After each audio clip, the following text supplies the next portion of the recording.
Good evening, everybody, and welcome to Nick's Wednesday night quiz. My daughter, as I speak, is just walking through the door. It's been a scorching day, hasn't it, everywhere, I think, in the UK. With the exception of some place I saw on the news that only managed 10 degrees today. But I think the rest of us have seen temperatures certainly in the high 20s. We achieved something like 26 degrees in Rugby today, which is just approaching 80 degrees Fahrenheit. I'm not sure, far short of that. We've had a lovely day. We took the grandkids out today and we took them off to Pittsford Reservoir and we had a picnic and we had an ice cream, which went everywhere, as you can imagine, with little children. However, we then brought them back and they went in the paddling pools. What could be better? Sun, and they played in the sandpit. So sun, sand, ice cream. What else do they want? Thankfully, we got rid of them because they were wearing us out. So hopefully they're fast asleep now. That's the grandkids I'm talking about. And so it's time for tonight's quiz. Now, we've got one or two teams that have texted me today saying they're either away on holiday or have gone away because, of course, it was the bank holiday weekend and a number of teams are away. However, I hope you're all going to enjoy tonight's quiz all the same. We have, let's have a look, see who's signed in. We've got Clive and Janet, the teasers. They've put, hi, Nick, and everybody. Phew, what a scorcher. And it was a scorcher. In fact, in my lounge at the moment, we have the fan on. I haven't bothered putting the air conditioning on tonight, but never mind. 26 degrees, which is, yeah, I don't know if you can see that. Yeah, there it is, just about 26 degrees. It's not far off 80 degrees Fahrenheit in my as I'm doing the quiz now, but never mind. Right, Jed and Tracy have also just joined us. So good evening to you, Jed and Tracy. Hope you're both keeping well and raring to go for tonight's quiz. Mick's just joined us. Mick and Bev are now online. And Andrew Lewis, Andrew and Jane have also just joined us from what is a very balmy evening, should we say. It's certainly cloud covered now. We've lost the clear skies, but with humidity's gone up and it's a very humid, warm, beautiful evening, really. Probably ripe for a few thunderstorms around the country, but we'll wait and have to see whether we get any in the night. But never mind. So good evening to you, Andrew and Jane. I hope you're both keeping well. I don't know whether or not Martin's going to be joining you tonight. Hopefully let me know. But I think Weak Links, didn't Martin and Tina do it on their own last week? I think they did. They didn't do too bad at all. I think the Weak Links last week managed 57 points out of a possible 65, I think. Something like that anyway, which was a very respectable score. Now, Faye's just joined us. She's saying, hope you're all well and have had a lovely day. And Mike Yates has also just joined in. Evening all. So evening to you all. And here's me raising a glass in this sunny weather. What could be better? After a long day, very hot weather, then a nice tin of cold beer. That's what we need, isn't it? Right then, tonight's rounds. Let's just go through tonight's rounds. I have them somewhere on my marvellous list. We start off tonight. First round tonight will be entitled Wednesday, 2nd of June. Wednesday, 2nd of June. That gives you 9, 10, 11, 12, 13, 14, 16 possible answers. That took a bit of working out, didn't it? So 16 possible answers in round number 1, Wednesday, 2nd June. Round number 2 tonight is an initial letter link. Round number 3, I know a lot of people. We've got rhyming pairs. 5 answers rhyme with the other 5 answers, or just about. Round number 4 tonight is called Big or Wig. So the word big or the word wig appears somewhere in the answers tonight. Round number 5 tonight will be entitled Chain Letters. Chain Letters, it's a bit like a trivia trail, except we use an extra letter or two occasionally.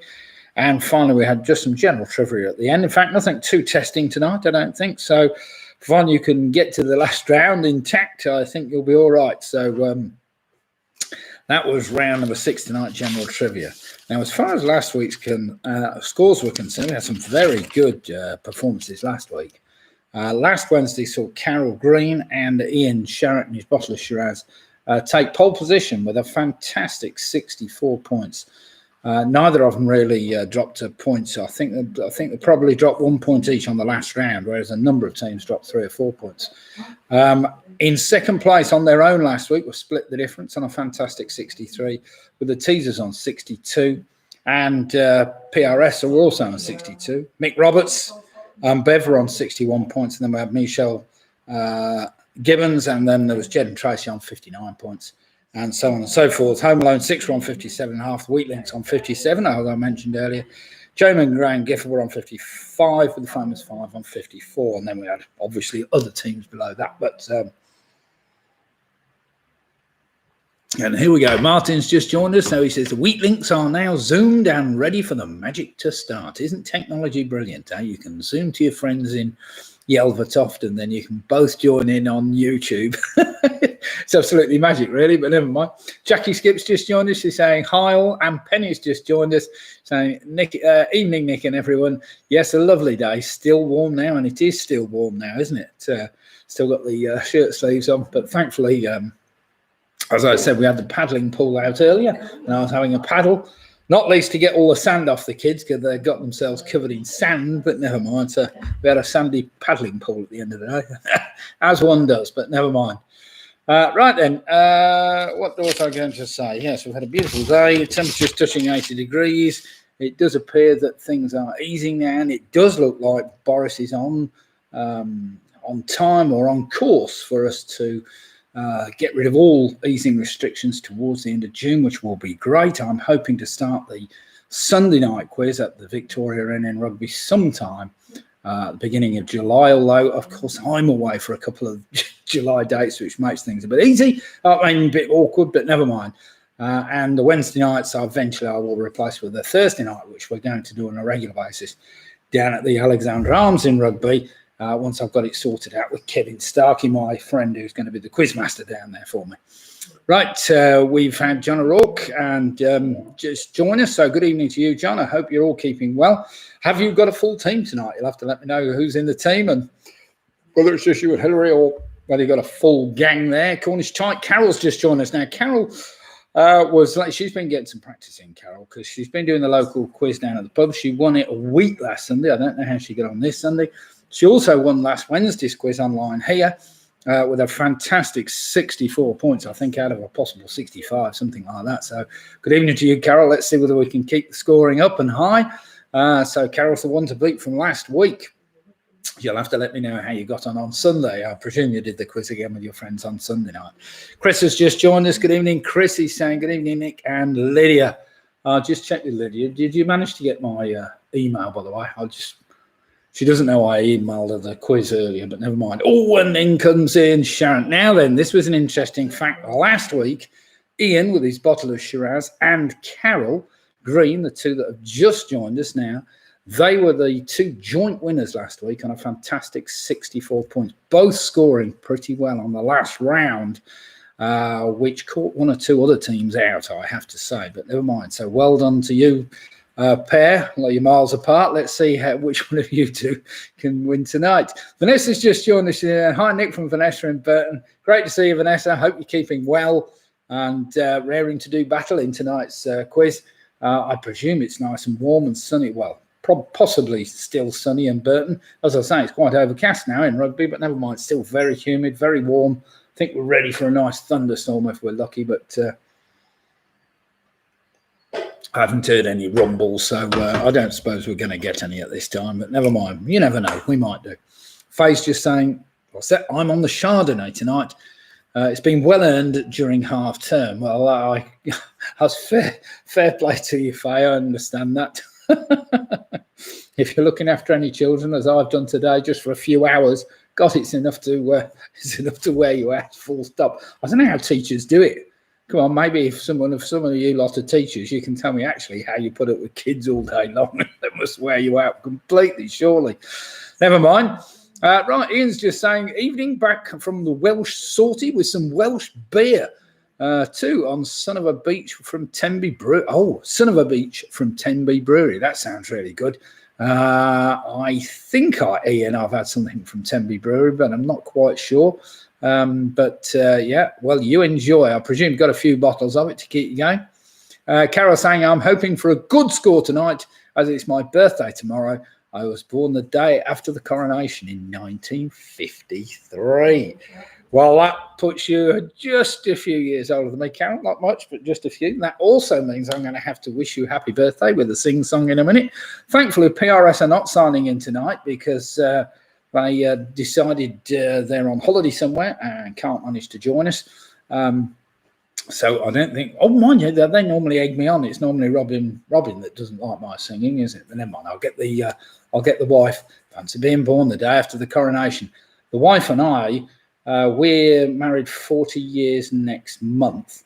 And we got married 3 days before Charles and Di, which was quite funny when we were on our honeymoon, because 3 days into our honeymoon, somewhere in Cornwall, I think it was, we stayed in a beautiful little old cottage somewhere. Bude, was it? Maybe not Cornwall.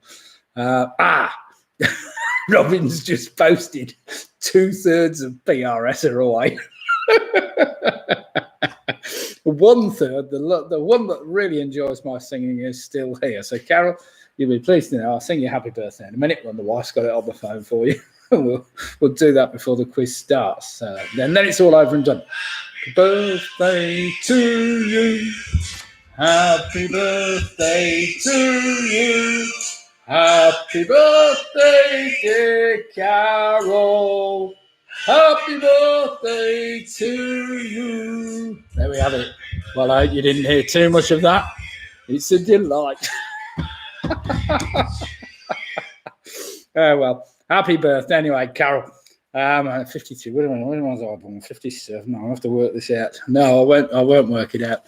But suffice to say, you have a great birthday, Carol. You still haven't told me how you did it the weekend, the score, but never mind. Right then, everybody, we just have a few minutes left before we get started tonight. So let's just quickly run through the rounds again. Round number 1 tonight is entitled Wednesday, 2nd of June. Sorry, Ange, what were you saying? Yeah. Wednesday, the 2nd of June. Round number 2 is an initial letter link. 10 questions on general knowledge, where I ask you to take the first letters of the first 9 answers to rearrange them to spell out something for the answers to number 10. Round number 3 tonight is rhyming pairs. 5 of the answers will rhyme with the other 5 answers. Well, loosely anyway. Round number 4 is entitled Big or Wig. Big or Wig, there will be either the word big or wig buried in each of the answers somewhere. Round number 5 tonight is entitled Chain Letters. Chain letters.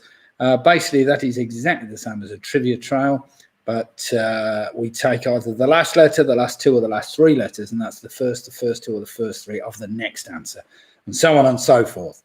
The Giffords have just joined, so good evening to Graham and Jane. Uppertoft in Sale still. Excellent. So they're joining us from Sale. That's fantastic.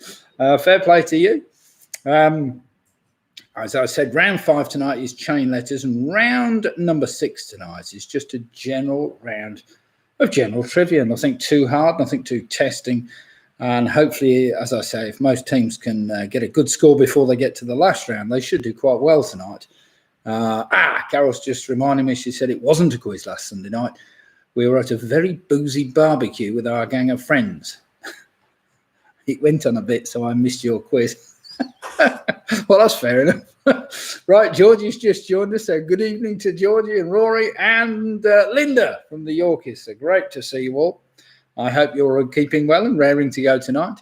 Right, we've got a couple of minutes to go. So let me just run through last week's winners, the people to beat. We had at the top of the pops last week a joint first place between Carol Green, that we've just sung happy birthday to, and Ian and his bottle of Shiraz. And they both fared fantastic scores with 64 points, so well played them. Split the Difference were in a clear third place on their own on 63 points, just 1 point behind, with the Teasers in fourth place, just a point behind them. The Teasers and PRS both on 62 points. And then Mick and Bev, which I thought was a cracking result, on 61 points. We then had Michelle Gibbons, Jed and Tracy on 59, with Home Alone 6 on 57 and a half. The Weak Links were on 57, and Graham and Jane Gifford 55, with the famous 5 on 54. Now, there's nothing too testing in tonight's quiz, so let's just hope we can keep the scores high, keep the spirits high as well, and get yourselves a beer ready to go, because we're about to start now. I'll just get the quiz up. I don't know, has my daughter been checking the first few? They all seem okay, do they?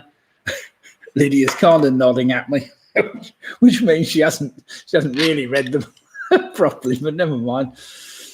Okay, then, are we ready? Let's get going. It's now 2015. Carol Green, of course, last week there was no connection track. Excellent. Oh, there we have it. Home Loan 6, hi Nick, signing in from Hastings, currently at half man, half burger.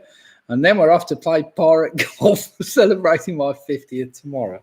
Oh, we may not do all the rounds. Oh, fantastic, fantastic. My 50th tomorrow. You never told me that, Carol. You sneak that one in. Right, there's got to be another happy birthday then, hasn't there? Wow. Fair play to you. Right then, well, I hope you enjoy tonight's quiz. Starting with the letter W, question number 1.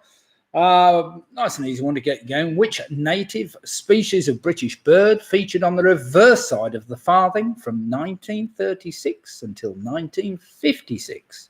Sarah's just joined us. Good evening, Sarah. Hope you're all right. Have you a full team tonight, or is it just you and Russ? Or is Russ watching the football again? It could be. I think there's a football game on tonight, isn't it? Playing at Sunderland. England are playing somebody or other. Austria, that's all right. That's who they're playing. So question 1, which native species of bird featured on the reverse side of the farthing from 1936 until 1956?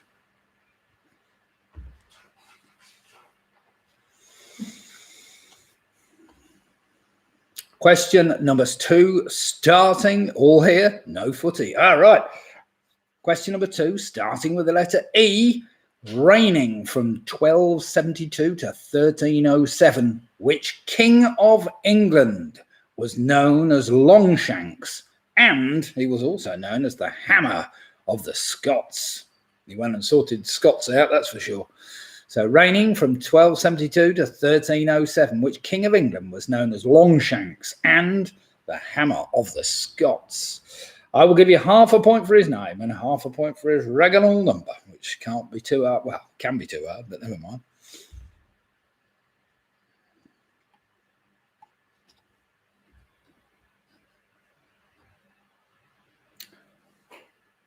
Question number 3. Some of you may be on this tonight, although I doubt it, but you never know. What is a golden-coloured 40% ABV liqueur made from Scotch whiskey, honey, herbs and spices?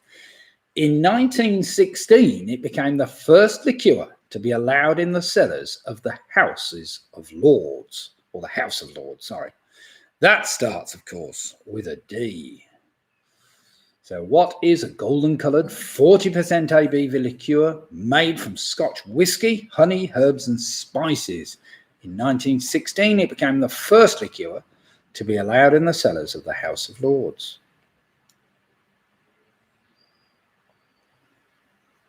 I wonder how much booze they've actually got in the cellar of the House of Lords. That would be interesting to know, wouldn't it? Whether you've got to pay for it. Question number 4, starting with the letter N, born 1828. Heinrich Johann Ibsen was a playwright, theatre director and poet, but in which European country was he born? Not too tricky, that one. Starting with the letter N, born 1828. Heinrich Johann Ibsen was a playwright, theatre director and poet, but in which European country was he born?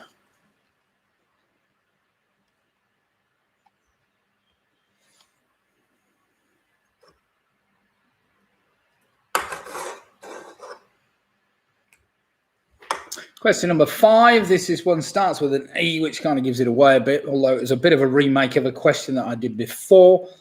But after watching The Chase the other night, this was reformed after one of the questions. So question 5, which one of John Steinbeck's novels draws themes and parallels from the book of Genesis, especially the story of Cain and Abel? So question number 5, which one of John Steinbeck's novels draws themes and parallels from the book of Genesis, especially the story of Cain and Abel? Starts with the letter E. I'm sure you'll be able to get that one.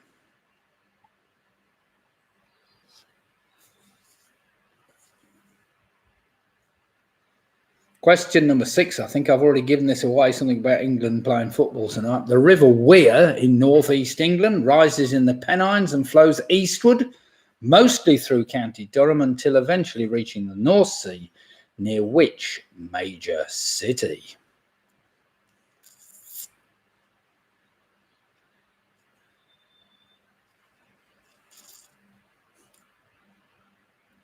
So question 6 again. The River Wear in northeast England rises in the Pennines and flows eastwards, mostly through County Durham, eventually reaching the North Sea, near which major city? Starting with the letter S.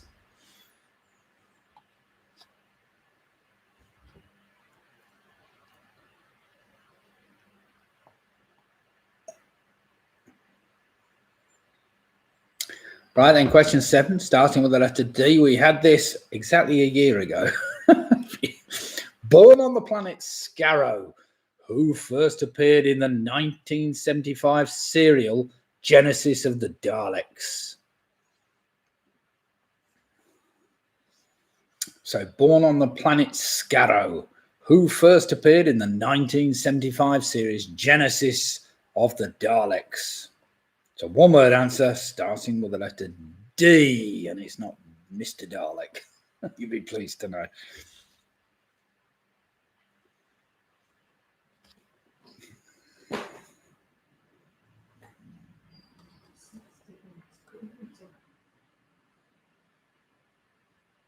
What's that?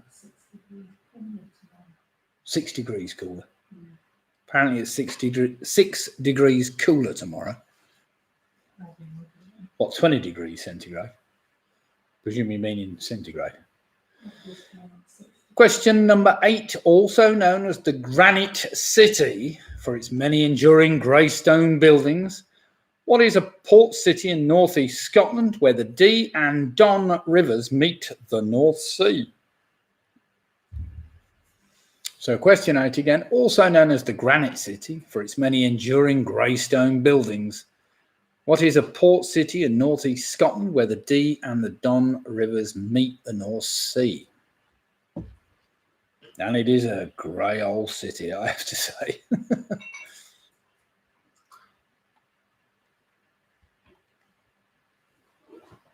Question number 9. Starting with the letter Y, classified as a member of the fungus kingdom, what single-celled microorganism is responsible for the fermentation process? Don't need you to be too clever with that one. Just we don't need the actual name of it, just its generic name. So classified as a member of the fungus kingdom, what single-celled microorganism is responsible for the fermentation process?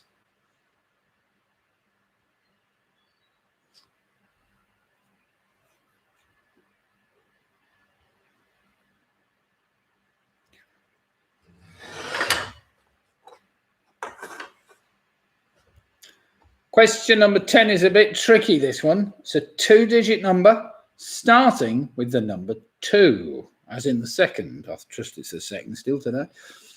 So, starting with the number 2, 2-digit number. What number connects an A road which runs from Maidstone in Kent to Tunbridge? The total number of cantons in Switzerland, which you might know. The atomic number of iron, which you might also know. And the age of Scott Tracy. It's all the same number. So what number connects an A road which runs from Maidstone in Kent to Tunbridge? The total number of cantons in Switzerland, the atomic number of iron, and the age of Scott Tracy. What, you're not telling me you don't know the age of Scott Tracy?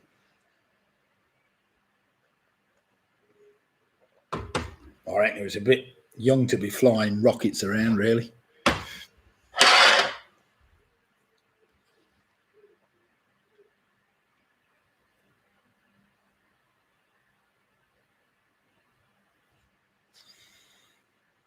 Question number 11 is an acronym I'm after, starting with the letter N, which makes it a bit easier for you.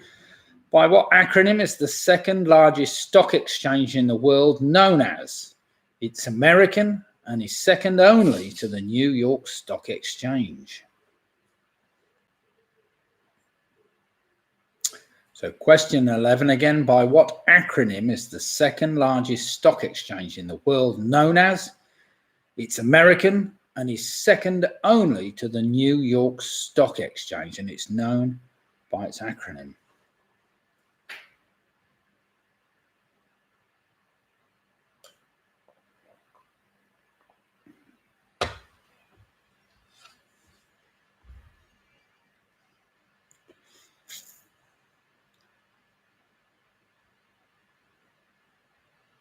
Question number 12 is a 2-word answer. Who was a British sports commentator and TV presenter who worked for the BBC for 46 years? He covered 11 Summer Olympic Games from 1960 to 2000 and 6 Football World Cups. It's a 2-word answer starting with the letter D. So who was a British sports commentator and TV presenter who worked for the BBC for 46 years? That's a lifetime. He covered 11 Summer Olympic Games from 1960 to 2000 and 6 Football World Cups.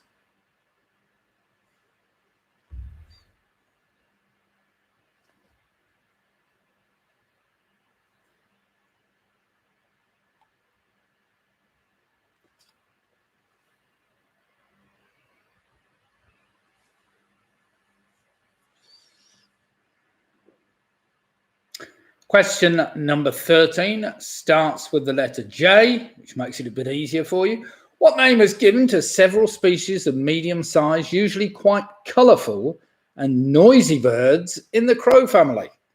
They are closely related to magpies.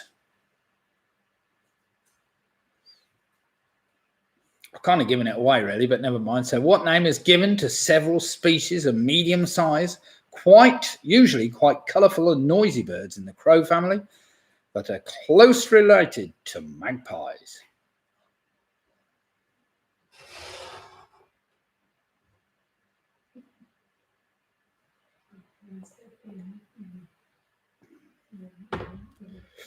Well, you'll be pleased to know we're only 20 odd days, is it? No, less than that. About 20 days now from the longest day of the year. The summer solstice, so to speak. And then the nights start to draw in again. So let's hope we can have a good month this month at least. Question number 14, starting with the letter U, which makes it very easy for the weak links, this one. What is the name that was given to an object in the night sky originally discovered by William Herschel and named Georgium Sidis in honour of King George III in 1793? No looking this one up. So question 14 again. What is the name that was given to an object in the night sky originally discovered by William Herschel and named Georgium Sidis in honour of King George III in 1793? It was subsequently renamed, of course.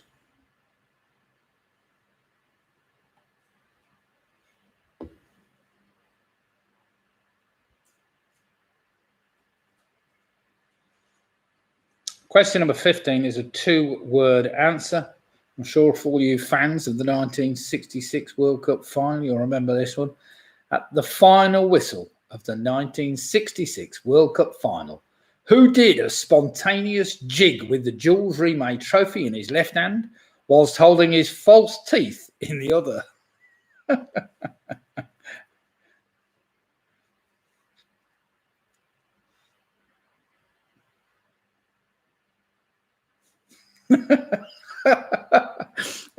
Ian's just put a black woman playing Anne Boleyn. I can't believe people are losing their heads over this. Heads may roll. Oh dear. Martin's struggling with question 14. I thought he might do. He better not look it up. Oh dear. I expect he'll be probing you for some answers, won't he, Andrew? Right, that was question 15. Did I read that one twice? The final was from the 1966 World Cup final. Who did a spontaneous jig with the Jules Rimet trophy in his left hand whilst holding his false teeth in the other? You won't be allowed to play with false teeth today, surely.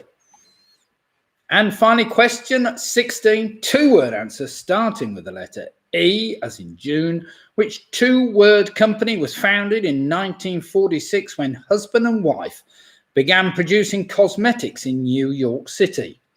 In 1964, they introduced Aramis, a line of fragrance and grooming products for men. one of which I like. Well, there's two I like, actually. Quite like Aramis.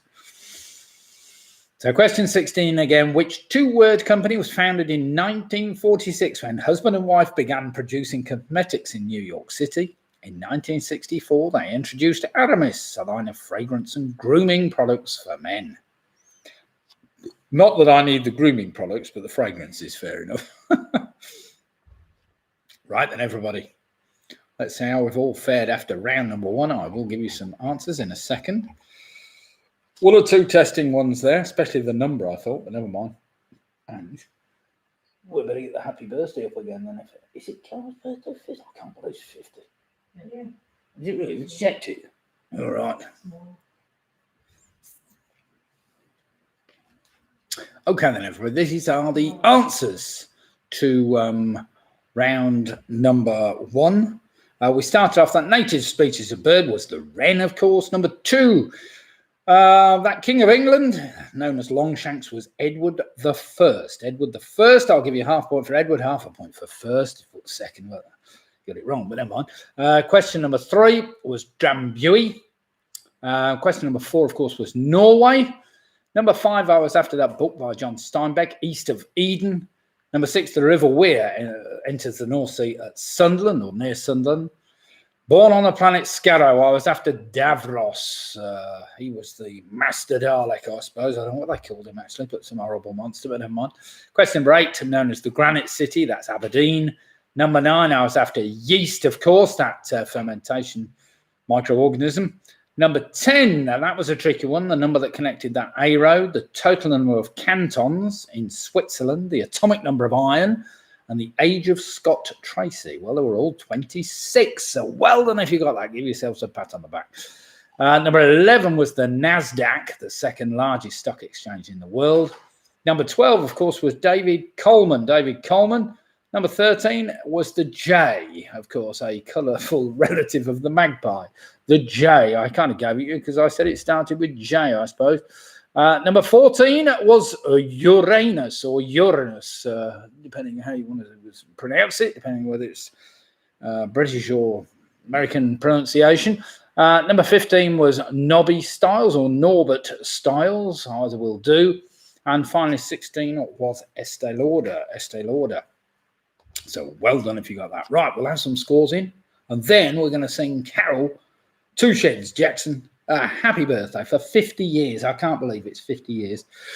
Right, here we go. We have some scores coming in already. So do some marking, get some scores in, and we'll go from there. Whilst I just top my beer up. Just give me a second. Mick Roberts, Australian with 16. We've got Georgie Lambert and the Yorkies, 14.5 points. Well played, Georgia. We've got Jed and Tracy on 15. Carol Green's on 14. Sarah, Ross, James and Joe are on 12.5. We've got Ian Miller on 14. Famous 5 are on 16 points. Well played, John O'Rourke and the Famous 5. Clive Janet with the teachers on 15. Graham and Jane are on 16. We've got Mike Yates on 13.5. Penny Graham's on 12. Split the difference are on 16 points. Ian Sharrett, his bottle of Shiraz is on 16, as are the Wheat Links are on 16 points. So we've got some great scores coming in there tonight. So well played, everybody there. So it appears we've got Wheat Links in and Shiraz. We've got the Famous 5. And we've got Mick Roberts, always 16 points. And there's plenty of other teams very close and fairly close behind. Now, we do have 37 teams. Don't feel afraid to put your scores on. As I say, we've got a few teams down, a few teams missing tonight. But just put your scores on all the same.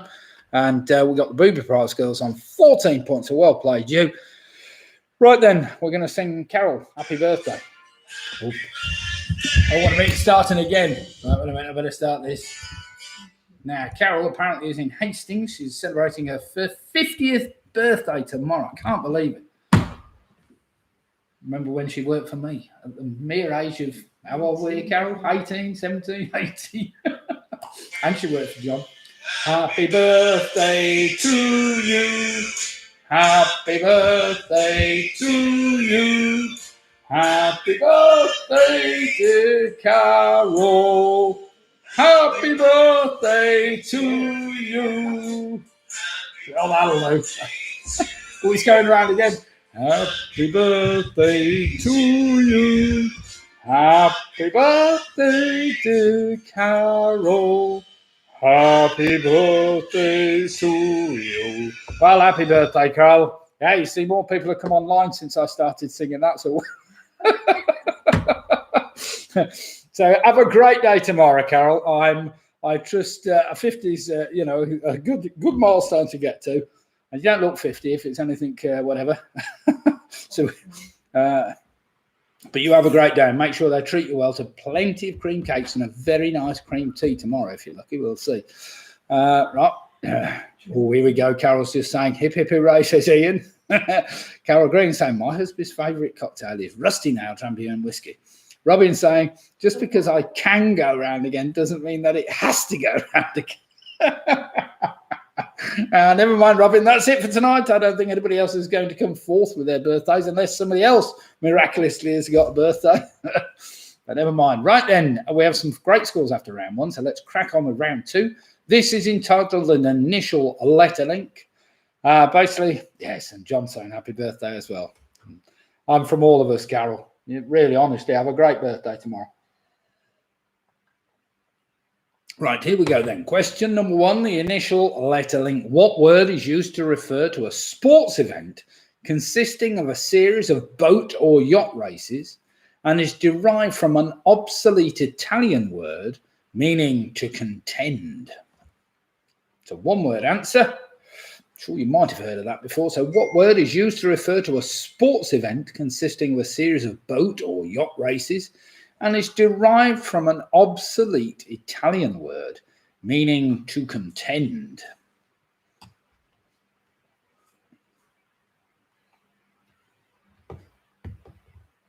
Question number two, I was going to make very much more difficult than it did, but I hadn't got time to do it. So you've got a very easy question. Question number two, the lion is the symbol of which sign of the zodiac? Now, they can't get much simpler than that, can they, really? So the lion is the symbol of which sign of the zodiac? And for any of you that don't watch the stars in any meaningful way whatsoever, the lion's probably one of the easiest and the most defined constellations up there, which can be seen, well, certainly tonight. Well, it can't be, actually, because it's cloudy. That doesn't help. On a clear night. Right, question number three. One of the founding fathers of the USA, whose picture appears on the $100 bill? If there's any help, I think he's the only one that has never been a president. So one of the founding fathers of the USA, whose picture appears on the $100 bill?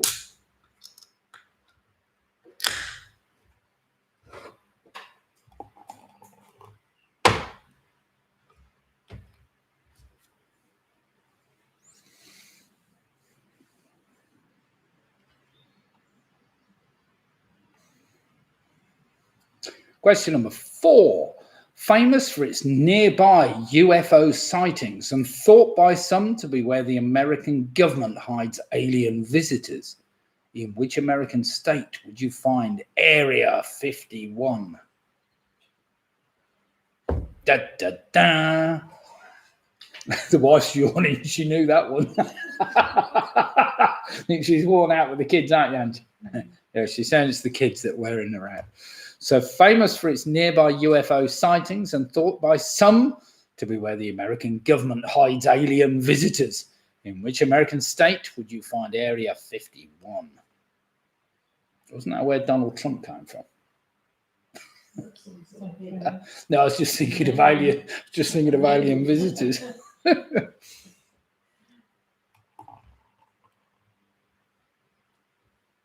Question number five. What bird was Michael Parkinson referring to when he once said that despite all the stars he'd interviewed, he'd always be remembered for that bloody bird? So question number five. What bird was Michael Parkinson referring to when he once said that despite all the stars he had interviewed, he'd always be remembered for that bloody bird? Oh dear.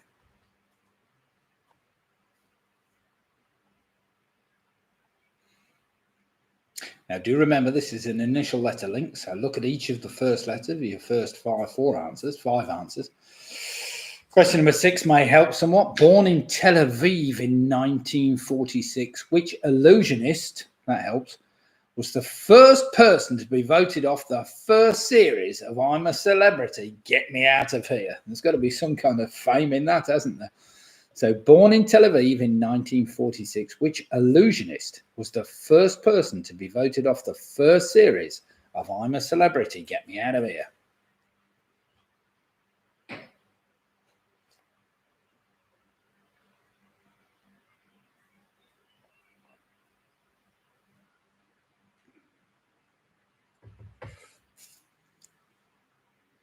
Question number 7 is a good one for everybody. Which record company was founded in Detroit in 1959 and took its name from a shortened version of a nickname of the city?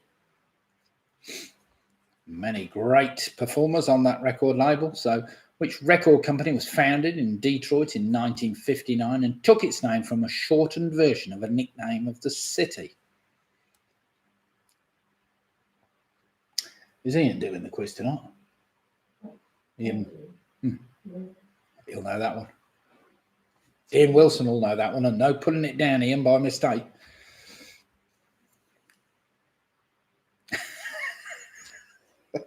Still remember Russell Harty and Grace Jones.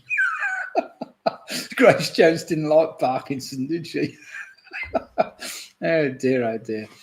Question number 8. Which cinema chain has a name that means singing place in ancient Greek? That's an interesting one. So, which cinema chain has a name that means singing place in ancient Greek? Well, I don't suppose there's many cinema chains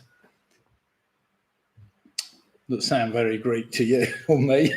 This one probably the only one that does sound Greek.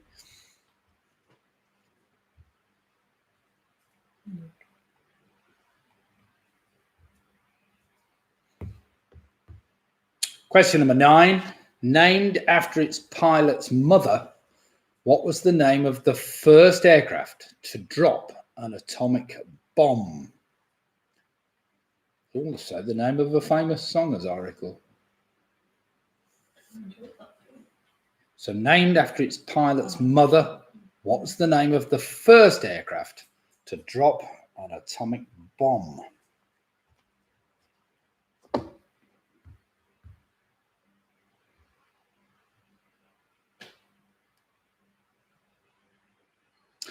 And finally, of course, question number 10. The first letters of the first 9 answers can be rearranged to spell the name of which city, which is one of just 2 cities to have hosted both the Commonwealth Games and the Summer Olympic Games. So the first letters of the first 9 answers can be rearranged to spell the name of which city, which of course is 9 letters long, which is one of just 2 cities to have hosted both the Commonwealth Games and the Summer Olympics. I'm sure that will fall into place pretty quickly for you. Well, let's hope it does. I will give you a minute to work that one backwards because you might get the connection straight away and then find you've got a couple of letters wrong. So you might have to rearrange your answers somewhat.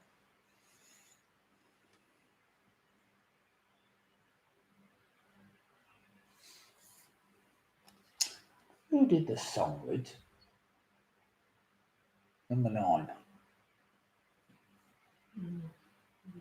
Oh, was it Spandau Ballet?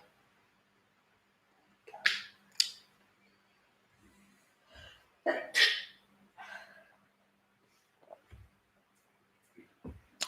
Robin heard me. Okay, OMD. I thought it was Spandau Ballet for some stupid reason. You're right.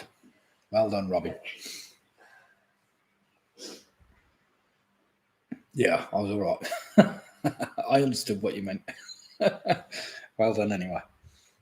My microphone must be far too sensitive. That's all I'm saying. You probably hear every word I say. We can hear my wife sneezing.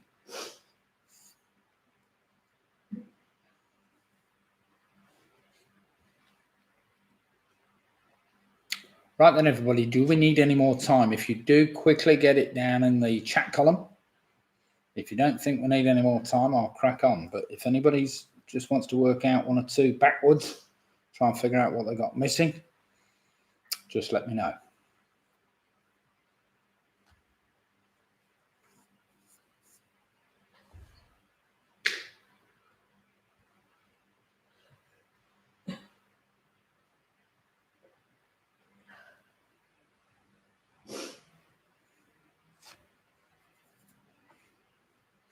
That's a good expression, isn't it? Just a tad, yes, a tad, a small amount.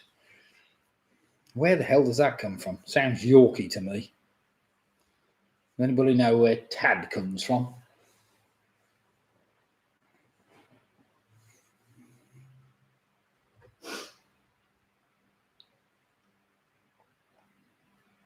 Now we're on some ale tonight. I'm not quite sure what it is. It's Studio 54 IPA, 5.5% ABV.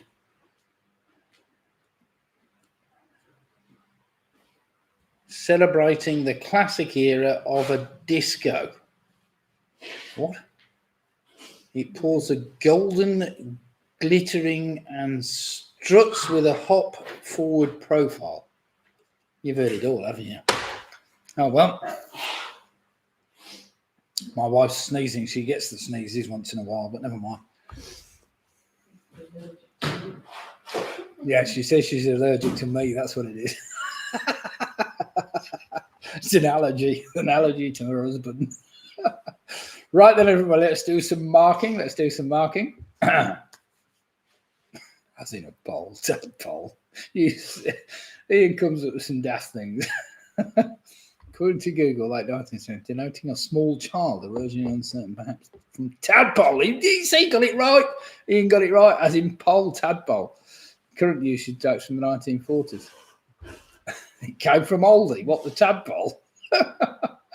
Right then, here we go then. Initial letter link. We'll start off. Sorry, people, bless her. Yeah, yes, she does have these on a regular basis. It's all right, Clive and Janet. She can't stop her once I've started her sneezing, but never mind. Right, here we go then. What word referred to a sports event consisting of a series of boat races? I was after a regatta. Well done if you got regatta. Number 2, Leo. It's Leo the lion. That wasn't too tricky. Number 3, one of the founding fathers, USA, whose picture appears on the $100 bill. Well, it's often referred to as the Benjamin. It's a Benjamin Franklin, of course. Benjamin Franklin. Number 4, if you were in Area 51, it's Nevada. You'll be visiting the state of Nevada. Number 5, the bird that was attacked by Michael Parkinson and knocked him out his chair. He was attacked during an interview with Rod Hull. Of course, it was emu, an emu. Number 6, that Tel Aviv-born illusionist was Uri Geller. He was the one that was voted off the first series of I'm Celebrity, Get Me Out of Here. Not an easy one, that. Number 7, of course, was Motown. Number 8, the cinema chain that's name means singing place. That's an Odeon. Number 9, of course, was the Enola Gay, the name of that bomber that dropped the atomic bomb. Number 10 was Melbourne, of course. Melbourne, if you rearranged the initial 9 letters, you got the city of Melbourne. So well done if you got that. Right then, everybody, let's have some scores in, see how we've all fared. Now, there is a possibility that a team might have got 26 points so far. So we've got, the weak links, 26 points. Well played, Martin, Tina, and Andrew and Jane. Carol Green's on 23. Georgie Lambert, the Yorkers and Linda doing very well, 24.5. Sarah Russ, James and Joe are on 22.5. Mick Roberts, a clear 26 points. Well played, Mick. We've got Graham and Jane Given on 26 points. Ian Miller's on 23. Famous 5, 26 points. Jed and Tracy are on 23. Mike Yates is on 23.5 points. Those some very good scores out there tonight. Clive and Janet and Teasers are on 24. We've got Split their difference on 26 points. I don't know whether Home Alone 6 is still with us, but of course they're partying tonight. Fair enough. At least they've checked in. Boobies Prize Girls are on 24. Ian dropped a point in that round. 25 points to Ian. Penny Graham's on 19 points. Well played, Penny. Right then, roundup number 3 tonight is called Rhyming Pairs. We've got 10 general knowledge questions where each correct answer rhymes with one other correct answer in the round. So rhyming pairs, we've done it before. So the answer number 1 might rhyme with the answer to number 7, for instance. And then 2 might rhyme with 5. I'm not giving the clues, but there we go. You get the idea. So question number 1. This is quite an interesting one. One that will always try to be sold by people we don't necessarily want to buy them from, but listen carefully. Which weekly magazine was founded in 1991 and was inspired by a New York City magazine called Street News? Think laterally and you'll get that one. So which weekly magazine was founded in 1991 and was inspired by a New York City magazine called Street News?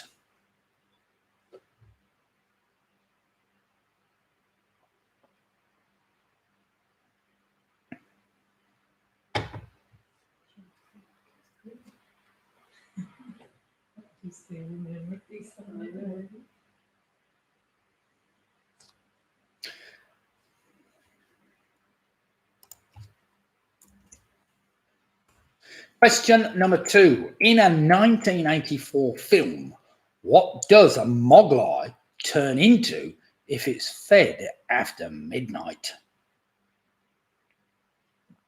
Nasty little critters they are, but never mind. So in a 1984 film, what does a mogwai turn into if it's fed after midnight?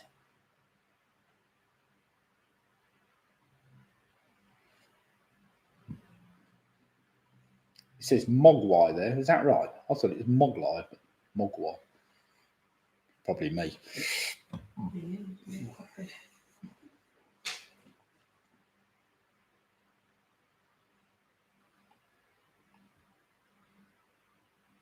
Question number 3. One of all quizzers will know this one. What name is given to a small dagger with a thin, tapered blade that lends its name to a particular part of a certain type of a shoe?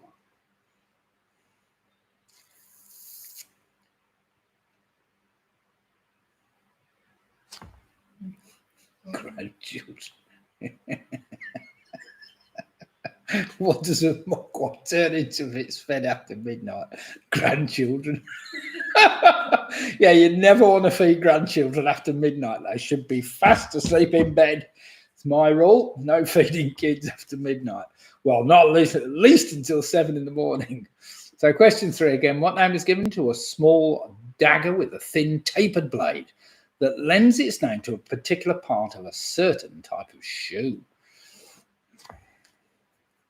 That's interesting, that is, Robin. I understood it was a mogwai, but I always pronounced it moglai. I don't know why. Moglai, L-I. I can understand the spelling. Obviously, with my dyslexia rules okay. Oh no, that was Mowgli, wasn't it? Moglai, maybe. Maybe I was thinking that maybe it was a, what do they call it when you mix two things up? I won't say. Question number 4. Which James Bond film has a title that refers to Bond's family estate and childhood home in Scotland? I'm sure we've all seen that one because he goes there in the end in his vehicle.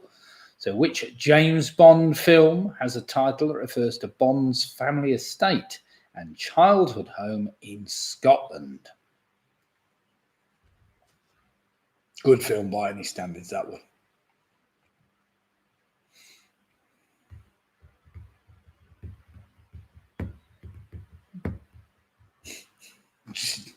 Don't feed grandchildren after midnight. I like that. Question number 5. Just 2 degrees north of the equator, what is the capital city of Somalia? I think my mate Chris has been there. I don't know whether he's been to the capital, but he's certainly been to Somalia. So just 2 degrees north of the equator, what is the capital city of Somalia?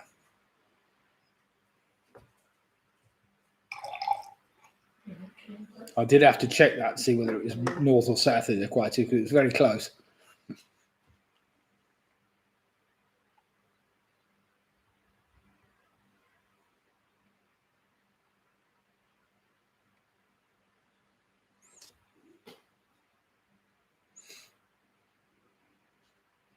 Question number 6, I'm not sure as this reads particularly well, but never mind, listen to it. Now used as a general term for a ruffian or a hoodlum, what word was originally used to refer to one of a gang of assassins who travelled in groups across India for 600 years and would often strangle their victims using a handkerchief or a noose? It's a one-word answer, that's all I'm after. I'm not sure as they were wandering for 600 years. Probably about for 600 years, the groups, but certainly they didn't go wandering about for 600 years, but never mind. So question 6, now used as a general term for a ruffian or a hoodlum. What word was originally used to refer to one of a gang of assassins who travelled in groups across India for hundreds of years and would often strangle their victims with a handkerchief or noose?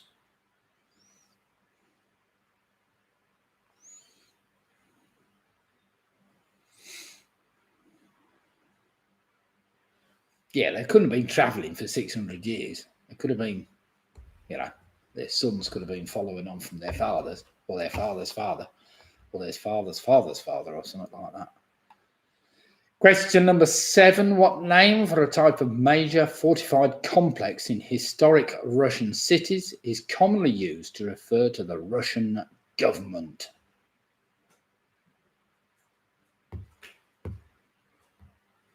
So question number 7, what name for a type of major fortified complex in historic Russian cities is commonly used to refer to the Russian government?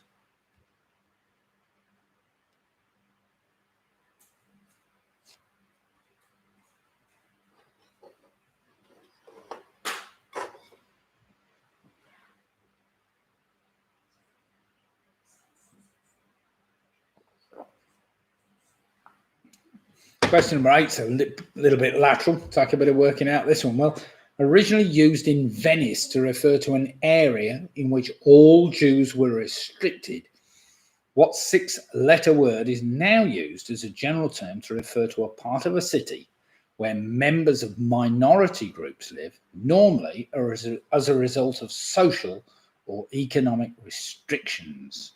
Just a one-word answer. You might remember it from the Second World War. So originally used in Venice to refer to an area in which all Jews were restricted, what 6-letter word is now used as a general term to refer to a part of a city where members of a minority group live, normally as a result of social or economic restrictions? Sorry, that's a wordy, but it is. It's a one-word answer.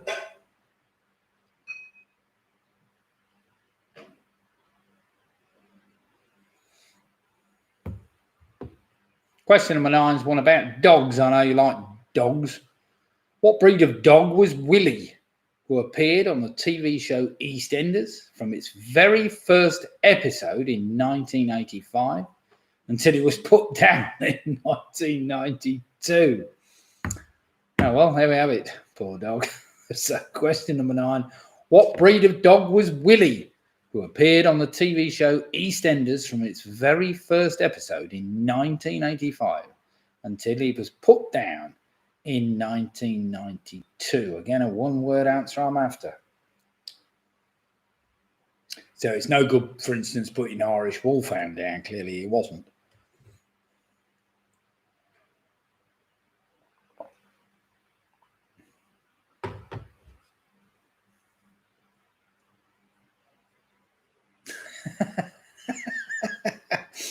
I did, do you know, Robin?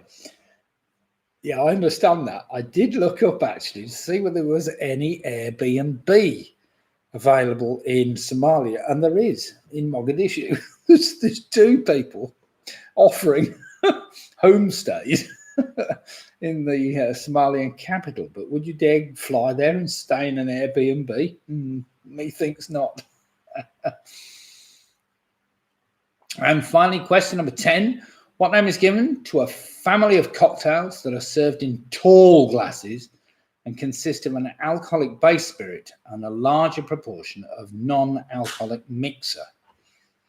A bit of an Americanism, this, but never mind. It's definitely an Americanism. What name is used to a family of cocktails that are served in a tall glass and consist of an alcoholic base spirit and a larger proportion of a non-alcoholic mixer. That's normal with most cocktails, really.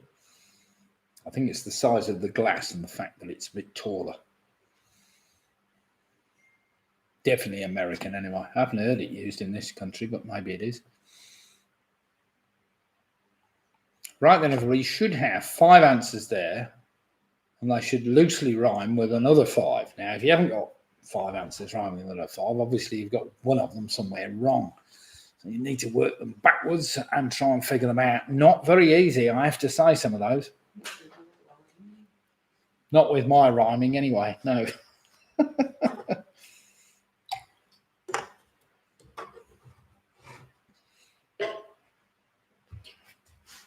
Well, tonight is quiz number 121, and Sundays will be 122, as I've mentioned. As with the restrictions lifting, hopefully by the end of June, we're going to have to knock the Wednesday night on the head, because I'm going to do a Thursday night, or we're going to have a Thursday night down at the Alexander Arms, and we're going to have to knock the Sunday night on the head eventually, because we're going to be doing, as of from July, sometime in July, we will be starting our quizzes back at the Victoria Inn for all those that are interested to come and see. You'll have to let me know whether you fancy coming into the pub or not. Thankfully, I think a lot of us, now that we've had our second vaccination, we're feeling a lot, what's that? Popular with male giraffes. Yes, I'm sure they are, Clive. Oh dear, I can understand that, Clive. Good answer. So people like the Weak Links, you'll have to let them know what you think. Mick and Bev, you'll have to let me know what you think about starting a quiz again at the Victoria Inn. Maybe PRS if they're interested in coming back and doing one. Maybe the teams from Crick, we'll have to see. But anybody that feels fancies coming and doing a quiz on a Sunday night at the Vic, we are going to be starting sometime beginning of July. Not quite sure yet, but we'll see.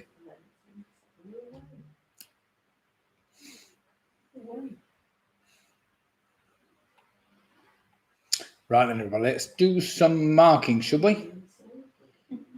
Yeah, Ian's saying, don't be daft, new lockdowns on its way, and it might well be. Ian, we don't know about that, do we? American, not the American. Although I did realise that the World Health Organization now said that they're going to number all the variants with Greek letters, is it? I think they're using Greek letters, so we'll start off with variant alpha, beta, delta. You know, you get the idea. Charlie, gamma, delta, whatever it is.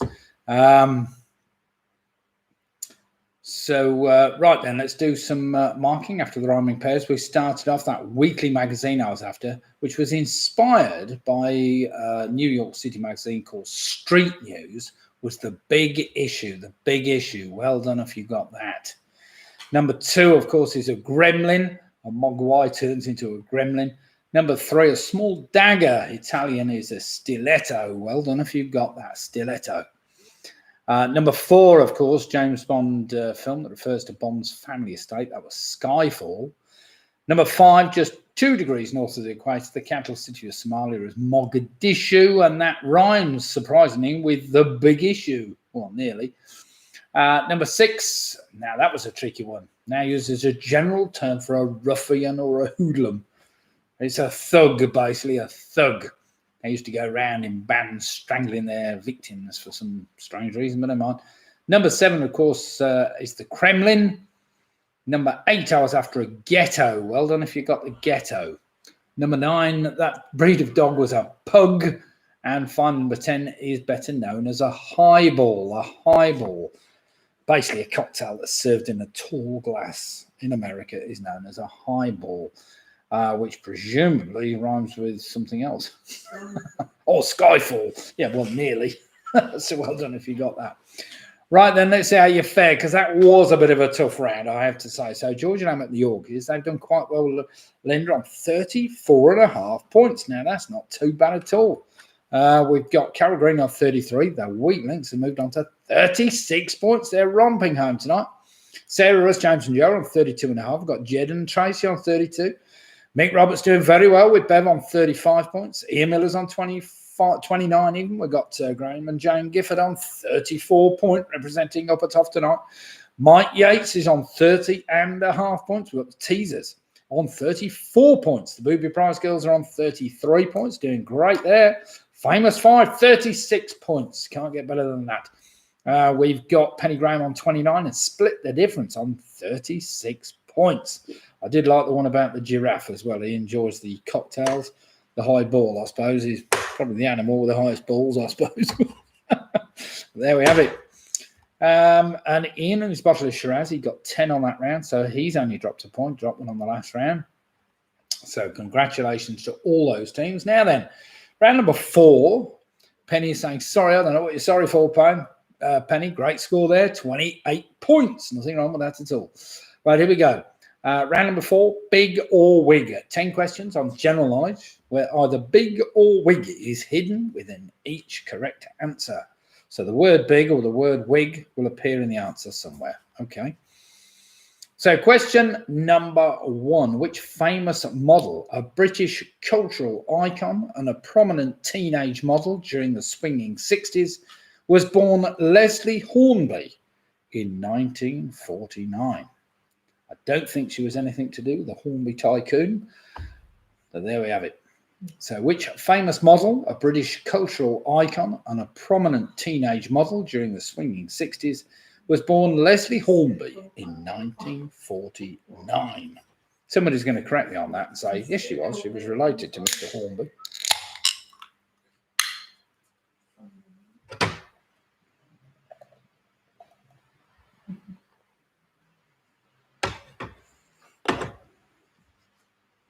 Oh, I was going to say I nearly came up with 007. I was going to wait until we could gauge your answer there, Ian. Right then, question number 2, listen carefully. This is an interesting one. Lying 20 miles southwest of Cambridge, what is a market town and civil parish in central Bedfordshire? It lies on the river Ivel and has a population of approximately 22,000.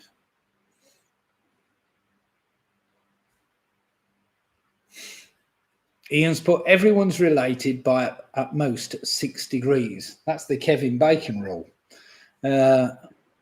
Faye's just put, my friend spent all his savings on an expensive wig, but one look and I realised it was a small price to pay. That's very good, Faye. Well done indeed. Very well done indeed. It was a small price to pay. Oh dear. So question 2 again. Lying 20 miles southwest of Cambridge, what is a market town and civil parish in central Bedfordshire? It lies on the river, I think it's Ivel, and has a population of approximately 22,000 people. Somebody might like to correct me on that. Is it Ivel or Ivel? I presume it's Ivel. I don't know.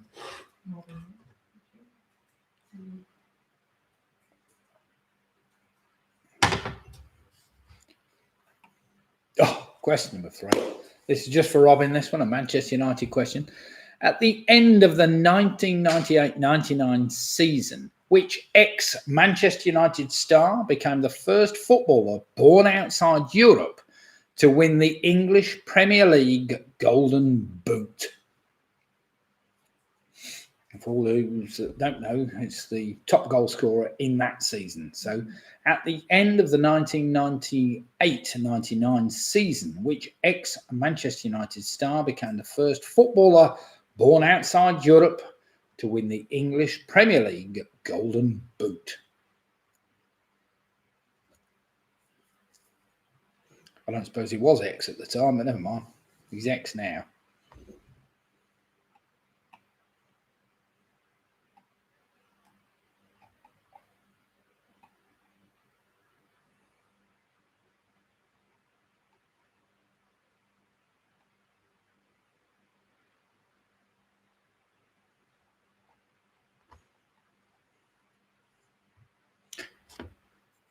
Question number 4. This is a bit tricky.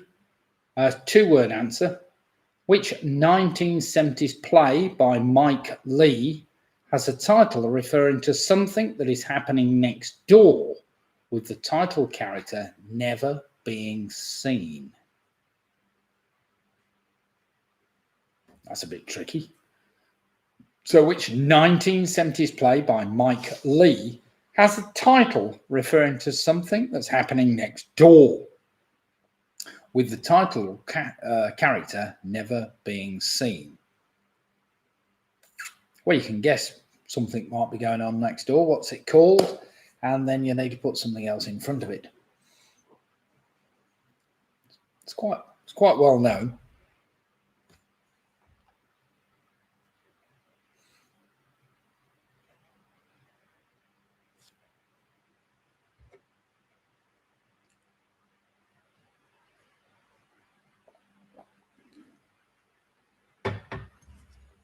Question number 5. Baptized 17th of December 1770. And the reason I've put that is because they don't know his birth date. What was the first name of the German composer Beethoven? So question number 5. Baptized on the 17th of December 1770. What was the first name of the German composer Beethoven? Was it Alice? Very close. Next door to Alice. Who the hell wrote that? Next door to Alice. Oh, God. Robin's going to pop up with that one any second. Oh, Dr. Hook. Was it Dr. Hook? Was that? Could have been.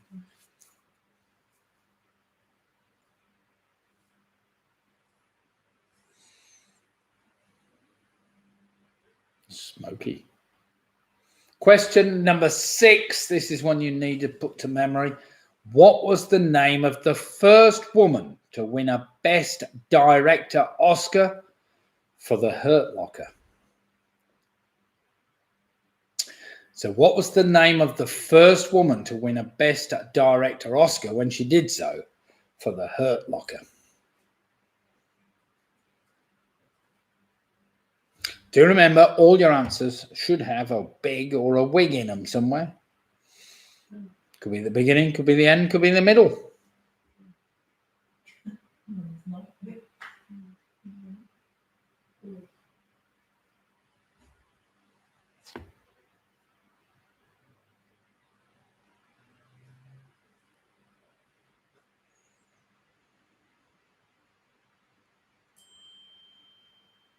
I can hear the wife's watch dinging. Somebody's dinging him with their answer. Probably giving her the wrong answer as usual. Who's that one from?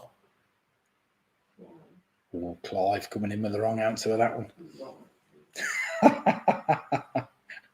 Question number 7. Listen carefully. This is probably the hardest question of the night.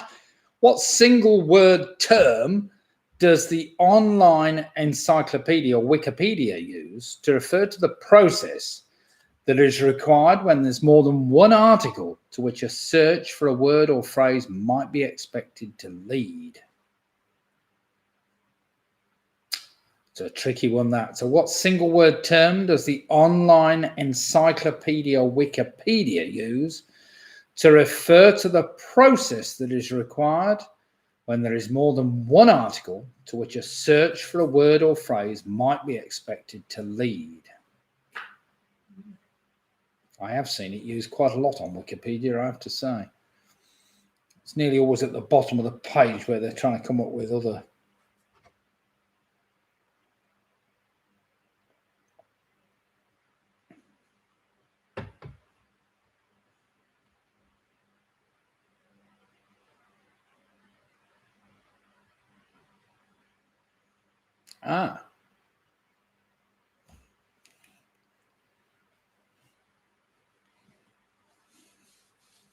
Nicky Chin and Mike Chapman. Fair play.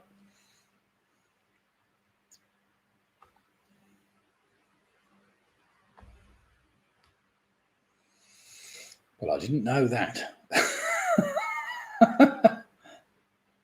Ian saying he's been living next door for 24 years. Oh dear. Right, question number 8. Let's get back to reality. In the Harry Potter novels, what is the name of Harry's owl that is given to him by Hagrid as an 11th birthday present? So question number 8. In the Harry Potter books, what is the name of Harry's owl but is given to him by Hagrid as an 11th birthday present?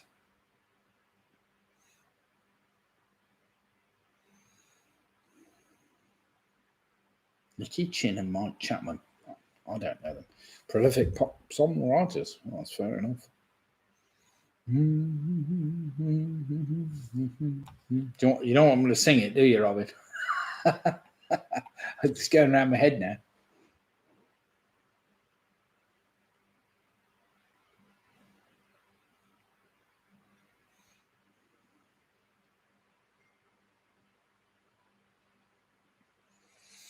Question number 9.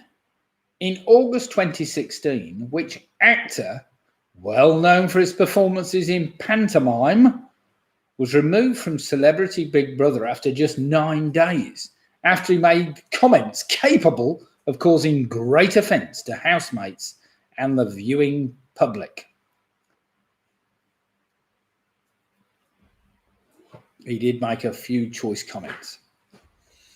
So in the August of 2016, which actor, well known for his performances in pantomime, was removed from Celebrity Big Brother after just 9 days, after he made comments capable of causing great offence to housemates and the viewing public? 2-word answer, one of which will have big or wig in it somewhere. This round is a bit tricky, I have to say. I was going to edit this round to make it a bit easier, but I didn't have time, but never mind.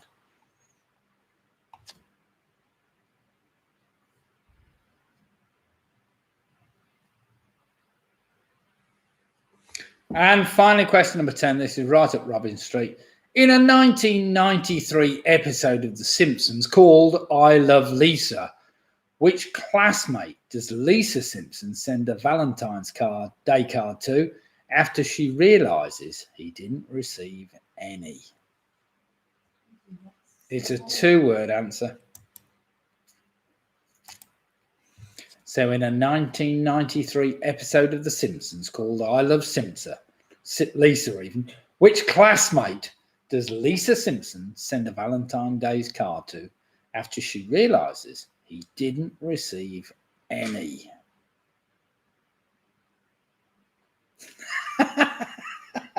Robin said, shame I'm not doing the quiz in it. We should have done it. It should have been PRS -2 or something. 3rd PRS.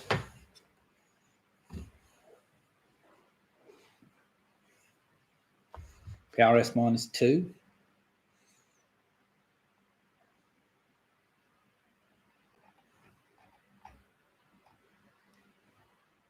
Now then, look at all your answers. They should have somewhere in them a big or a wig in the answer.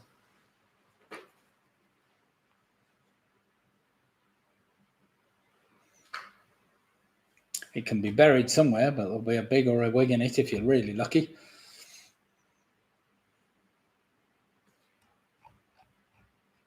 Don't worry, chain letters is a bit easier, and so is the last round. That round was probably the hardest of the night, to be fair.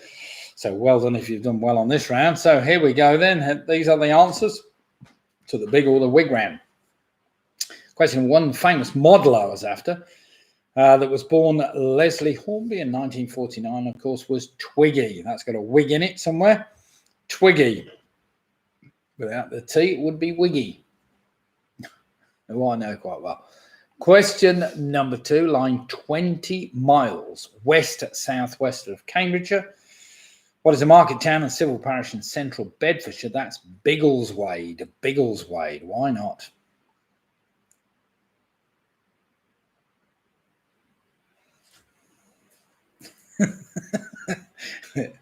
It would have been exsanguinated if I'd have been in the quiz. Well, that's fair enough. Oh dear, why not? In fact, you two could have joined up tonight, Leslie and Robin. Could have made, I don't know, could have made some team name up. Exsanguinated, yeah. Number 3, at the end of the 1998-99 season, which ex-Manchester United star became the first footballer born outside Europe, that was Dwight York. Dwight York. So well done if you got that. Number 4, that play by Mike Lee with the title referring to something that is happening next door. That was Abigail's Party. Abigail's Party. Well done if you got that. Number 5, baptized on the 17th of December, it was Ludwig van Beethoven even. So Ludwig was what I was after.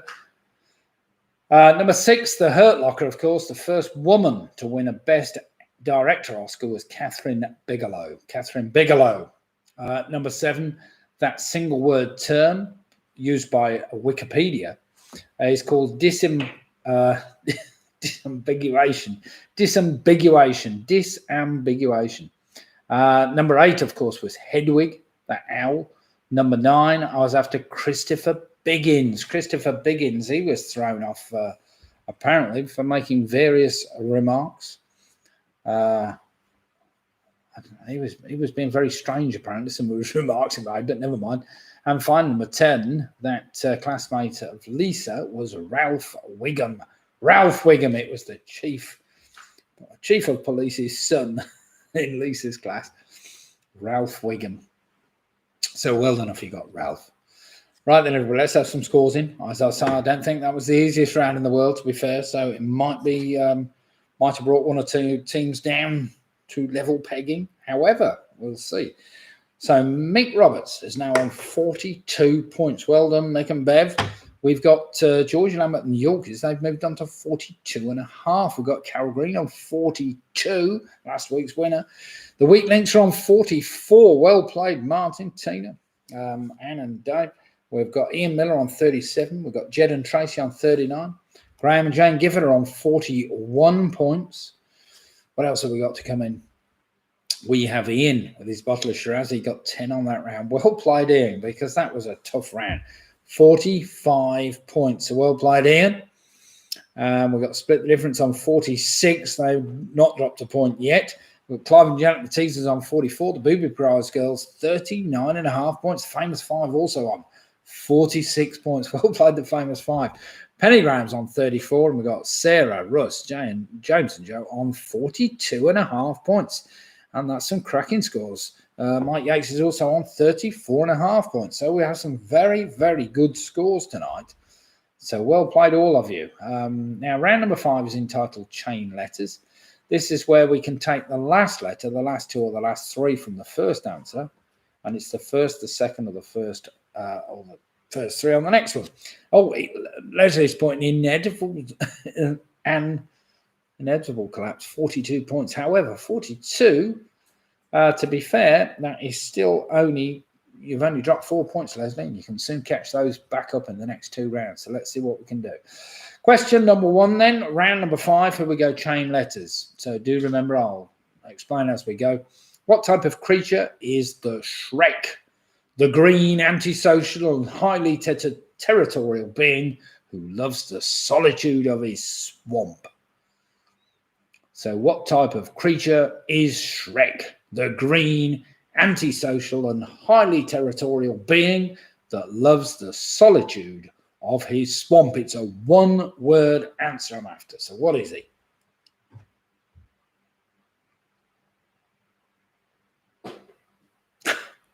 But he's one of these, Ian. What is a Shrek? Well, it's one of those things you go on when you're walking a long way. Oh, no, that's a trek.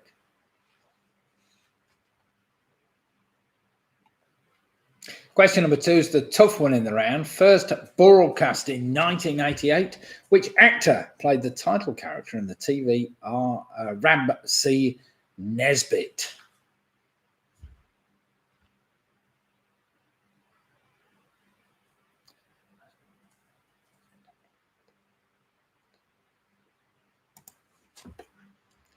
I think we need a TV show in there, Lids. Got a word missing there, haven't we?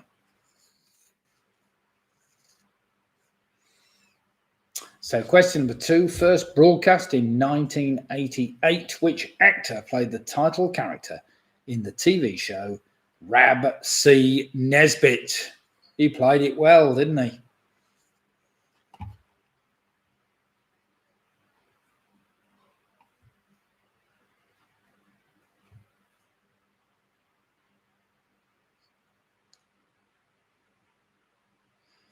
Question number 3. Who is the Greek god of love, passion, and physical desire? In the words of Hesiod, he loosens the limbs and weakens the mind. Nice easy one that, sir. Who is the Greek god of love, passion, and physical desire? In the words of Hesiod, he loosens the limbs and weakens the mind. Sounds like alcohol.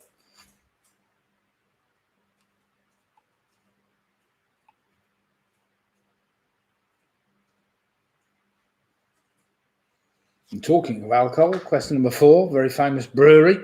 By what one-word name is HM Prison Manchester more commonly known?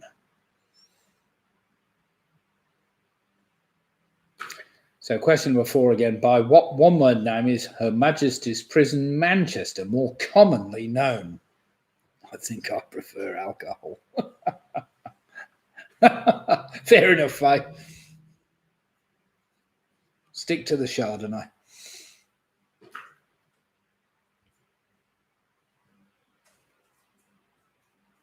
Oh dear. Right in Robin's hand start this question. Question number 5. Also the name of a famous family's fictional town. It's a good one, isn't it? What is the capital city of the American state of Illinois?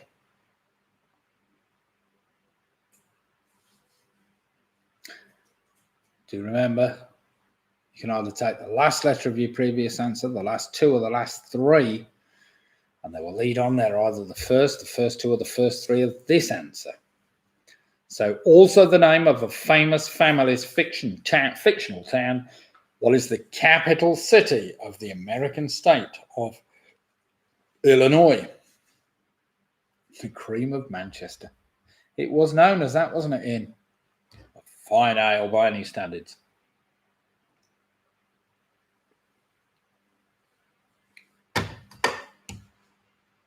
Right.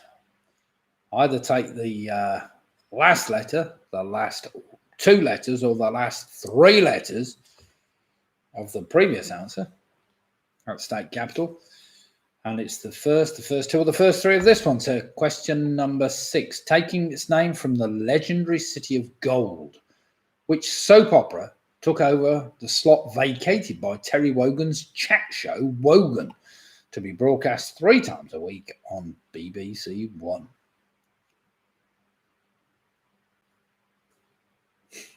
I don't know where they're born today.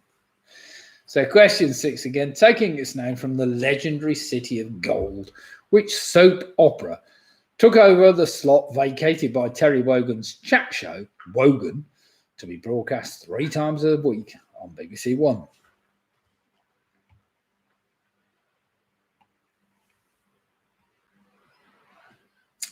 Oh, damn, this one didn't work.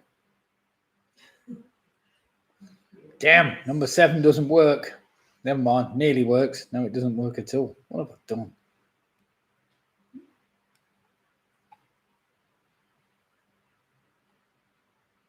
Oh, no.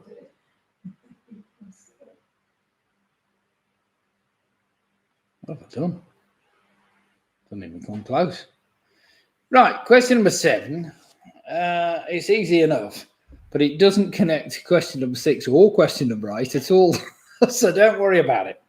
So forget the connection. This is just a general knowledge question to fill in between the ones that it should have worked with, but clearly it didn't. So question number 7, with a population of 250,000 people, Plymouth is the largest town in which English county? It was supposed to fit with the previous answer, but it didn't. Should have started with, well, the wrong letters, yeah. So question 7, with a population of 250,000 people, Plymouth is the largest town in which English county? And as you probably realise, that does not lead on to the next one either. So question number 8, another just general knowledge, which will lead on to number 9 if you're lucky. Question number 8, William Shakespeare's poem that begins, "Shall I compare thee to a summer's day," is an example of what type of 14-line poem? It's just a one-word answer. So William Shakespeare's poem that begins, "Shall I compare thee to a summer's day," is an example of what type of 14-line poem? As you can see, there is nothing resembling a connection between the previous one. Well, there is actually, if you leave one of the letters out, I suppose. Same with the one before, you could leave one of the letters out.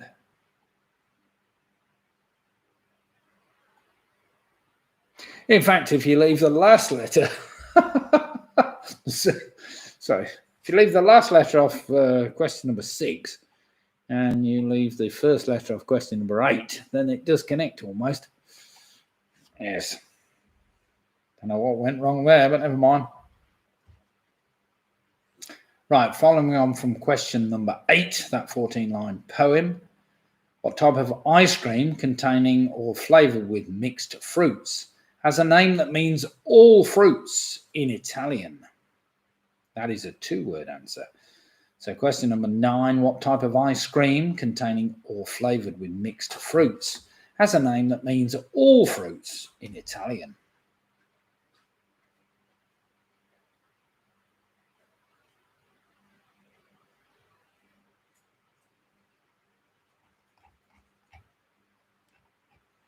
And question number 10 will take you, surprisingly, back to number 1. There's only one I got wrong in that round.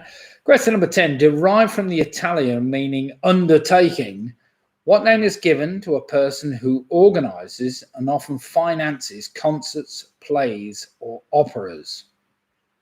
It's a 1-word answer. So derived from the Italian meaning undertaking, what name is given to a person who organises and often finances concerts, plays, or operas? It's a 1-word answer. Surprisingly, it's Italian. Well, it's not actually, it's English, but.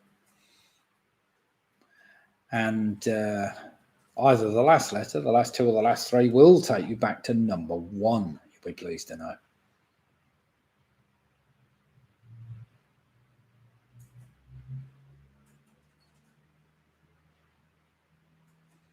Right, I'm sorry about number 7.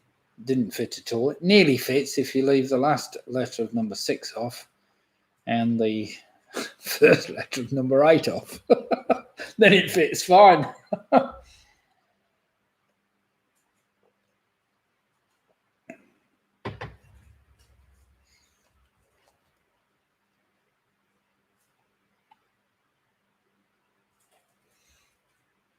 Okay then, everybody.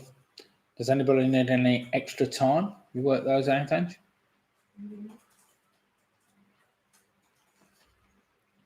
Do feel free to just put in the chat column if you need a little bit more time.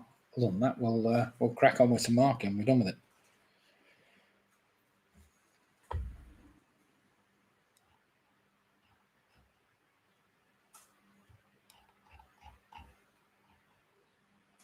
Okay then, here we go.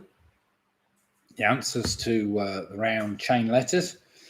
What type of creature is Shrek? He was an ogre, O-G-R-E, an ogre. That in turn gave you the G-R-E for Gregor Fisher. Gregor Fisher. Oh, Chris is asking for more time. Sorry, Chris. It's gone now. That gave you Gregor Fisher, which in turn gave you the E-R for Eros, of course, the god of love, passion, and physical desire. That in turn gave you the S for Strangeways, that prison, also a brewery in Manchester.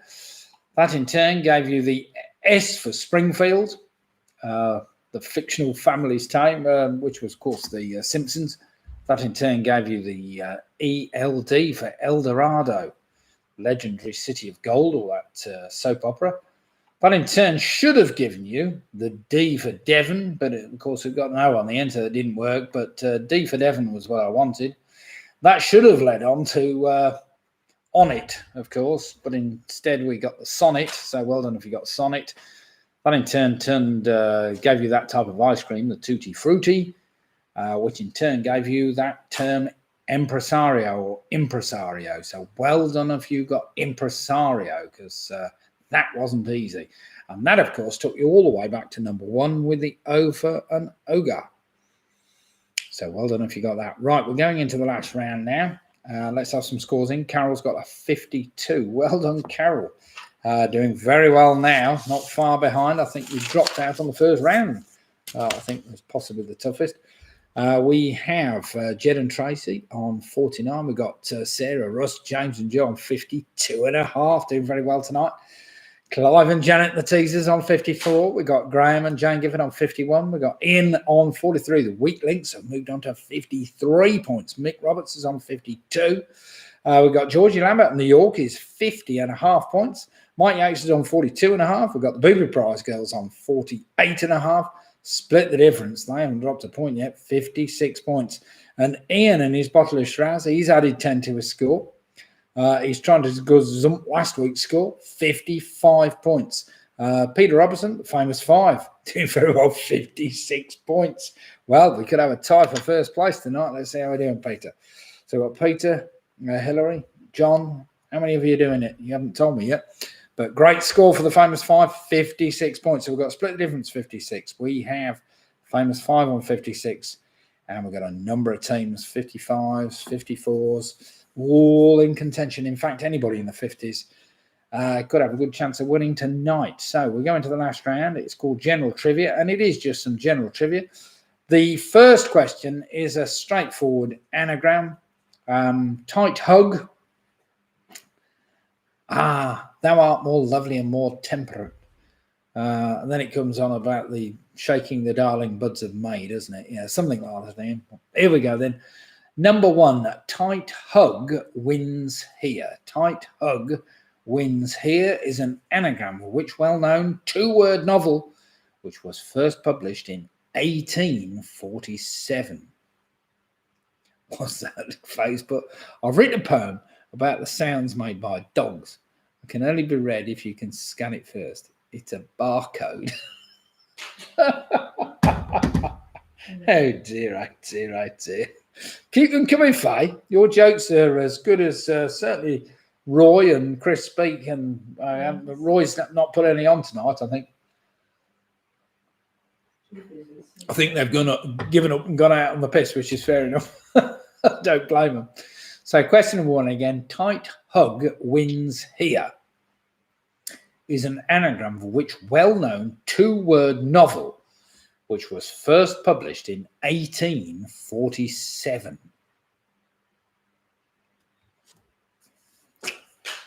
Now, looking back at the scores, the teasers with 54. We've got the weak links with 53. We've got Sarah, Russ, James and Joe, 52.5. Mick Roberts on 52. The Yorkies on 50.5. Got some great scores here tonight. Right, question number two. What is the name of the official residence of the Archbishop of Canterbury, which lies on the south bank of the River Thames? There was me. I always thought it was in the City of London, but it's not. So question two again. What is the name of the official residence of the Archbishop of Canterbury, which lies on the south bank of the River Thames?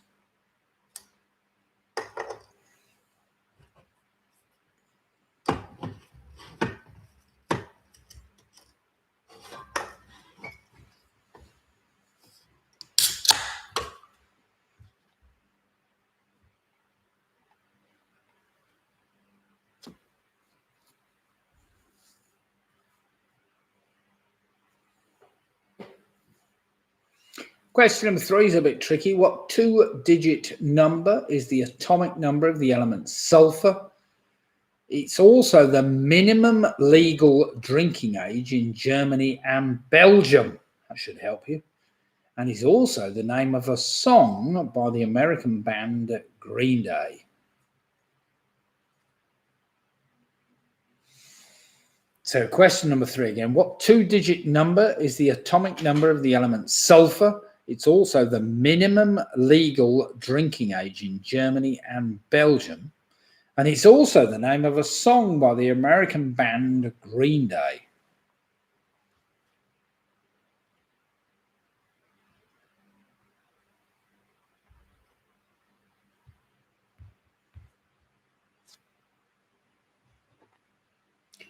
Right, it's time to join the Dead Pony Club.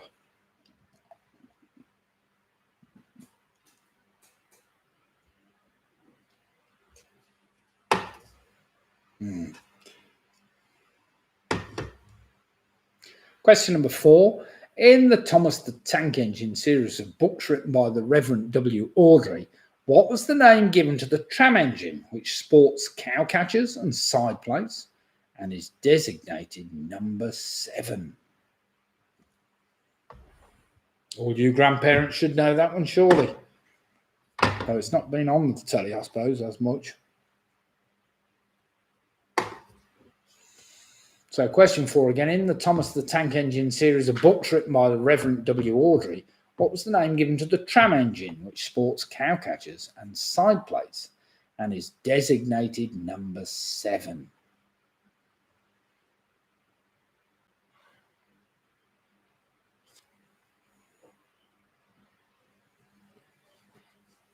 Question number 5.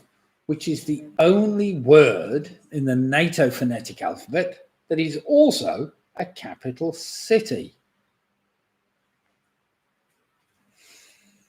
So question number 5 again. Which is the only word in the NATO phonetic alphabet that is also a capital city?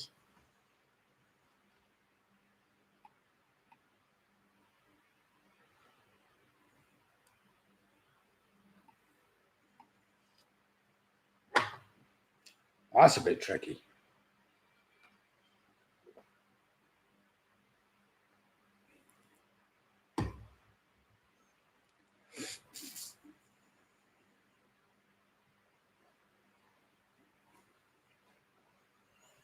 Question number 6. A member of the lute family, how many strings would you find on a typical mandolin? So question 6 again. A member of the lute family, how many strings would you find on a typical mandolin?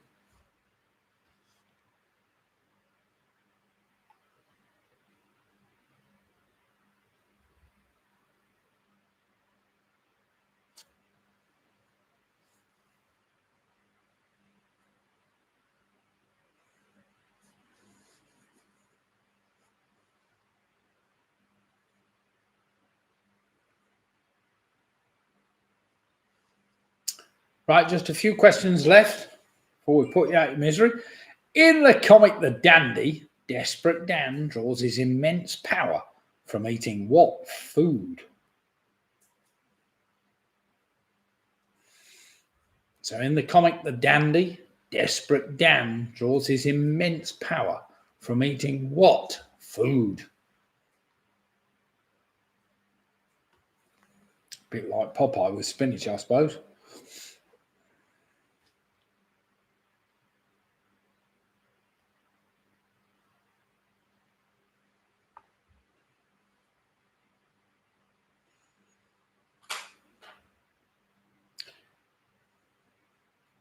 Question number 8. Lammas Day, also known as Loaf-Mass Day, is a Christian holiday celebrated in some English-speaking countries in the Northern Hemisphere, but in which month is it celebrated?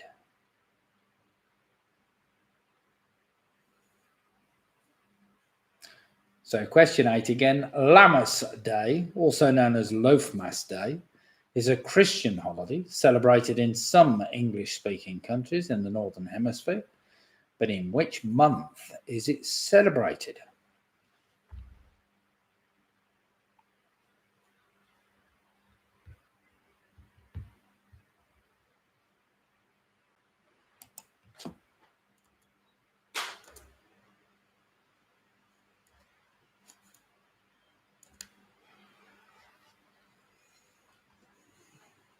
Question number 9 is just a letter I need.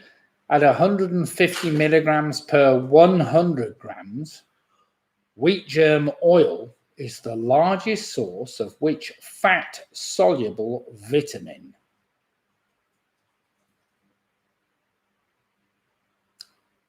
There's a good one for you. So question number 9 again. At 150 milligrams per 100 grams, wheat germ oil is the largest source of which fat-soluble vitamin?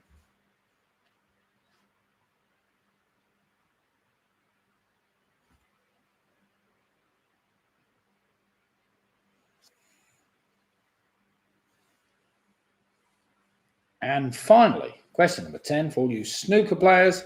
What 3 colours of ball are placed on the baulk line at the start of a game of snooker?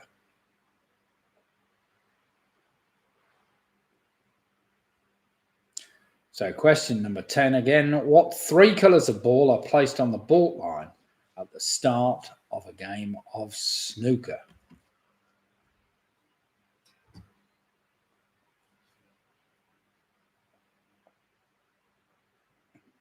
Well, as I said, I don't think they were too testing, the last 10, but well, you never know. There's 1 or 2 there you might not know, especially the vitamin or the Lammas Day. That wasn't particularly easy.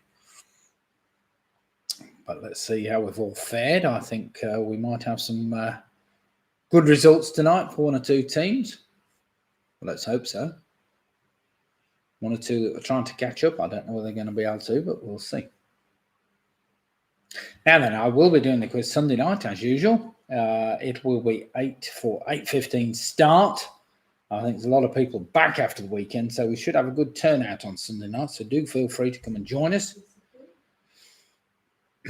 Right then, everybody, let's do some marking in that last round, the general round, round number 6, and see how we've fared. You all right, or have I gone off? You lost the picture? My wife's lost the My wife's lost the picture. Can you hear me? I can see you. You can see me? No. Oh, well. Some people have lost a picture, apparently, but never mind. Let's see how we go. Right then, general trivia. Let's just go through the anagram. Tight Hug wins here. That famous novel, it's called Wuthering Heights. Wuthering Heights, 1847 novel. Number 2, of course, was the Lambeth Palace. Lambeth Palace, that's the official residence of the Archbishop of Canterbury. Lies apparently on the south bank of the Thames. I've never been there. I ought to go. Number 3, the 2-digit number I was after, which is the number of the element sulfur. Also, the minimum legal drinking age in Germany and Belgium, that's 16. So well done. Yes, some people can hear me. Not everybody can see me, but never mind. I can hear me sing a song. Number 4 in the Thomas the Tank Engine series, the books written by the Reverend Audrey. I was after Toby, of course. Toby the Tram Engine, number 7. Number 5, which is the only word in the NATO phonetic alphabet that's also a capital city, that's Lima. Lima as in Lima, Peru. Number 6, a member of the Luke family. How many strings would you find on a typical mandolin? Apparently that is 8.